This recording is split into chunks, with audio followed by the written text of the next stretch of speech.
What I mostly record from that time, it was the lowest investment Chelsea has ever made in a transfer window. In the Abramovich era was that specific year. So from then on, after there were investments of 300 million in the transfer window. As you can recall, our transfer window on that particular year, which led to the Champions League, was Gary Cahill for a few quid, Oriol Romeu for a few quid, Lukaku for a few quid, Mata, which we didn't spend a lot, Raul Meireles as well. So nothing compared to 300, 400, 500 that went on the following years. Either way, that team, in the beginning with me, but mostly with Di Matteo, was filled up by great belief, particularly after I left, which led to them winning the Champions League.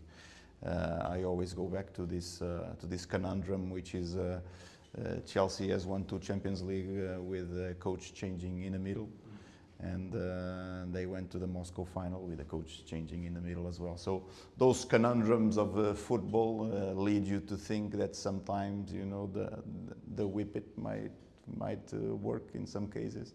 But they go against what is projected stability, balance, you know, letting a coach make his work and taking his time to work his method and working on the medium long term.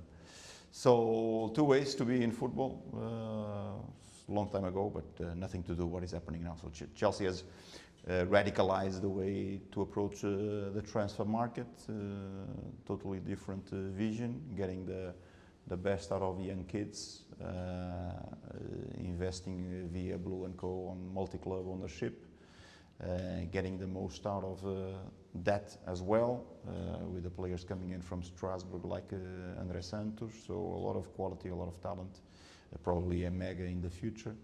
So a new way to approach transfer window, a new way to work out the transfer market, long-term contracts with the pros and cons that brings.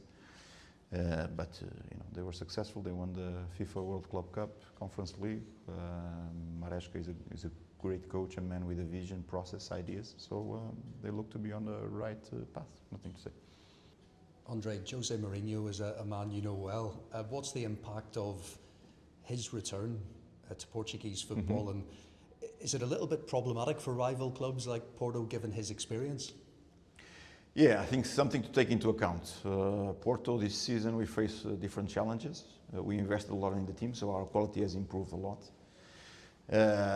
We sit at the moment in the first position, but Sporting has a lot of experience. Their team is stable, so they were able to retain their talent that was expected to be out into the major top 5 leagues, but they were able to retain most of their talent.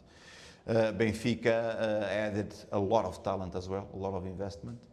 They made the change to Jose, which brings another bag of experience to another level. Not only in terms of exposure of Portuguese football, which is great for us, of the brand of Portuguese football. He represents the best of Portuguese football coaches as well, with his CV that is second to none. He's the best ever.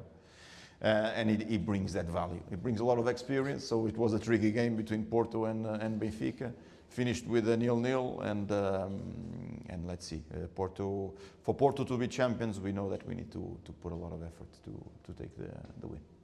André, just to finish from me, and thanks for joining us. You've been very generous with your time. On stage, you were speaking a little bit about games abroad. Yep. Would you be in favour of Porto playing a competitive league match outside of Portugal? Listen, a tricky one. President Seferino was very clear that he doesn't want this to happen.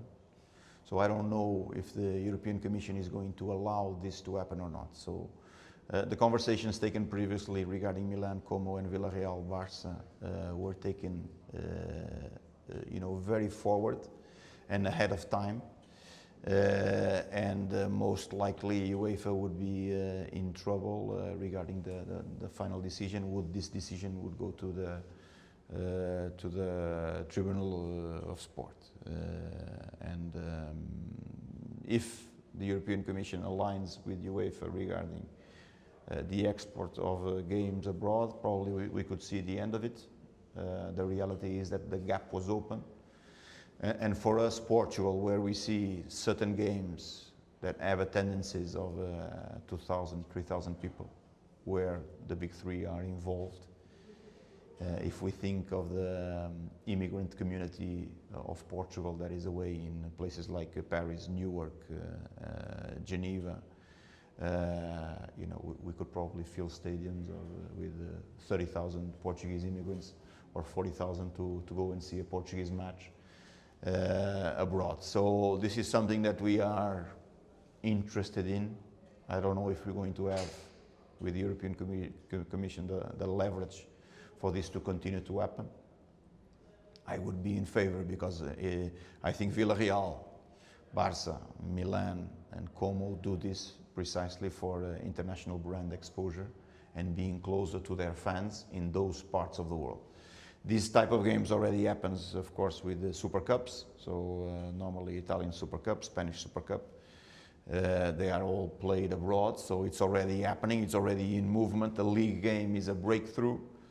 The exception was open, and now the other ones want to knock on the door for the same type of treatment. So it depends on the alignment of UEFA with the European Commission. I certainly value this type of initiatives, but I don't know if we can make this happen or not. Just one final one from me, and if you'll indulge me in more of a personal question.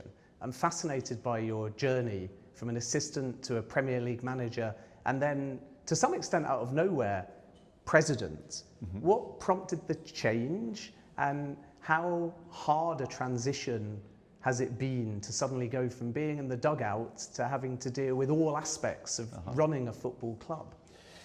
Well, it's mostly uncommon for international media, but not to Portuguese media. So I always had the ambition to become president of Porto. It was a question of time. So I was very driven. It's something that I feel very cosmical inside me as a destiny of life, and I have achieved it. And now I want to achieve titles and give the best of me to FC Porto, to the institution. And leave it in a better place than the one I found it, which is going to be difficult, as you know, as Porto won a lot of European trophies and titles in the past. Either way, for me it was a destiny of life, and I want to deliver results for Porto members. Porto is a members club as well. It's not part of a multi-club ownership. It's not a property, and we have that special attachment, which means a lot to us. The transition was difficult, very, very difficult. I'm not an experienced CEO. I am the president CEO of FC Porto, so I am very, very well supported by a second-to-none management team that helps me on the running of operations, the financial part of the club, the legal part of the club. The members part of the club, so my team is very, very strong, and I have to run, of course, the values of the club through the institutions, through the employees, make the club sustainable, get to results in terms of titles. This is what we want to achieve. So challenging time for me, a lot of adaptation in the middle, but hopefully can deliver results on the long term. Thank you. Okay, guys.